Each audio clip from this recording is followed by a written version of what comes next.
I just visited another local Walmart store in my area, and their selection of cars is very, very sparse. The good news is that more new cars are on their way, as you see stacks of loaded cardboard boxes. More than likely they arrived this last Tuesday, as it seems like every Tuesday each week, new stock comes in.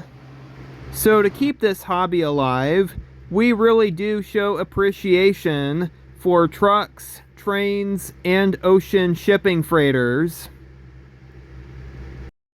So this is why I link my Cars Diecast hobby with rail fanning, because I show appreciation to America's two Class 1 railroads for hauling in new merchandise via intermodal equipment.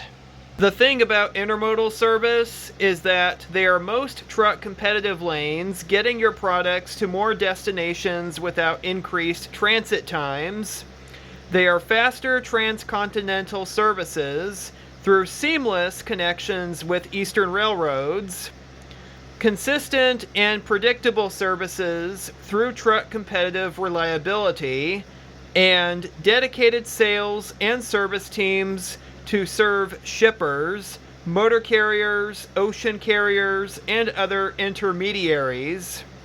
I really do enjoy the benefits of intermodal, along with the flexibility of trucking and overseas capabilities of ocean carriers.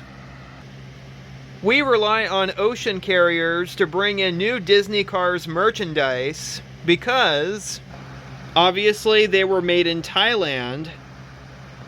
So how did they get to the United States? Well, obviously, they were packed up in large cardboard boxes, put inside shipping containers, taken to ports, loaded onto shipping freighters, hauled to West Coast ports, unloaded, put onto trains and trucks, and then delivered to our local retail stores. Quick look at this picture on BNSF Railway's website of a container port here. Inside one of those containers are new Disney Cars merchandise awaiting to be loaded onto the pegs and the shelves at your local Target and Walmart stores. The majority of new merchandise made in Southeast Asia, shipped overseas to the United States, arrive in ports in California.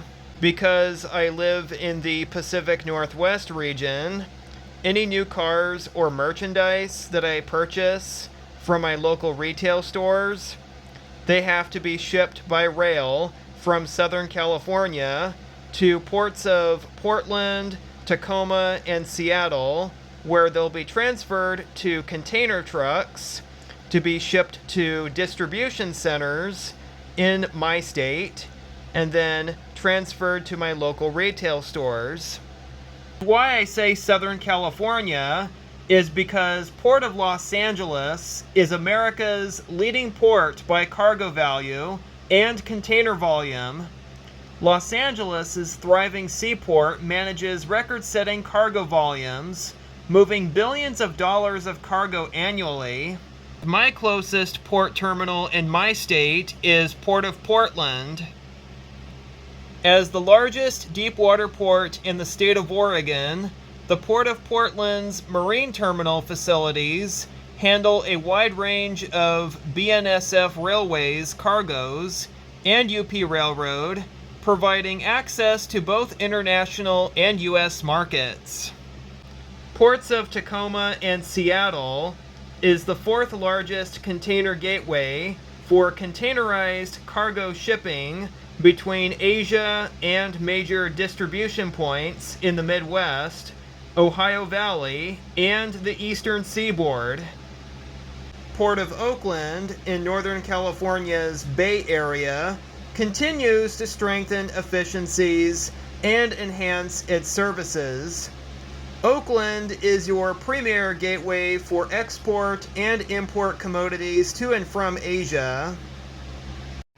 Even earlier, when I was at one of my local Walmart stores, There's a cardboard box that says Port of Oakland and the item made in China. We obviously know that all of our cars were made in Southeast Asia, in the A factory in Thailand. Where do they arrive? Overseas ocean carriers. They arrive in Los Angeles, Long Beach, Oakland, Tacoma, and Seattle. These 5 ports maintain the largest international intermodal footprint in America. The ports also maintain the largest port infrastructure in the continent, with direct access to an array of intermodal services such as warehousing, cross-docking, transloading, and trucking. Railroads connect the ports to the inland markets. Both UP and the BNSF have the broadest U.S. market coverage in the intermodal industry, serving more markets than any other railway in America. Shippers, intermodal marketing companies, and ocean carriers choose the U.S. West Coast ports and the UP and BNSF for the market accessibility and reach the consistent and reliable rail service and the innovation in their products and services, which really shows us that we do rely on trains, ships, and trucks to carry our new merchandise to our local stores. We show appreciation for these 3 modes of transportation.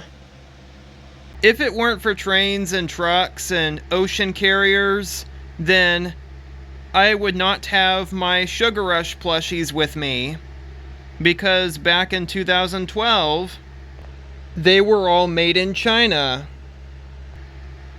They were shipped overseas, they were carried in trains and trucks to reach their local Disney stores, and then pop up on eBay. And I got all of my Sugar Rush plushies off eBay.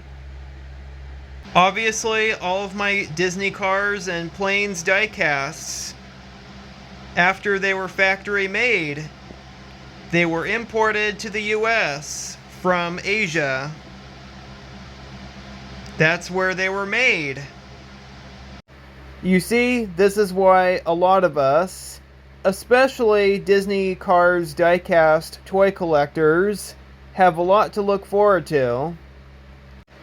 Always remember, when you walk into your local retail stores, either Walmart or Target, and if their car selection is pretty sparse, but you see like cardboard boxes stacked up everywhere, that's indication that more new cars are on their way.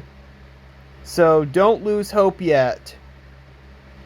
Just give them a chance to restock. Just because that you cannot find new cars diecasts or that their selection is sparse, don't blame it on the retailers, because it's not their fault. More than likely, it's that more new stock are still on their way and they have not arrived yet. It is worth being patient.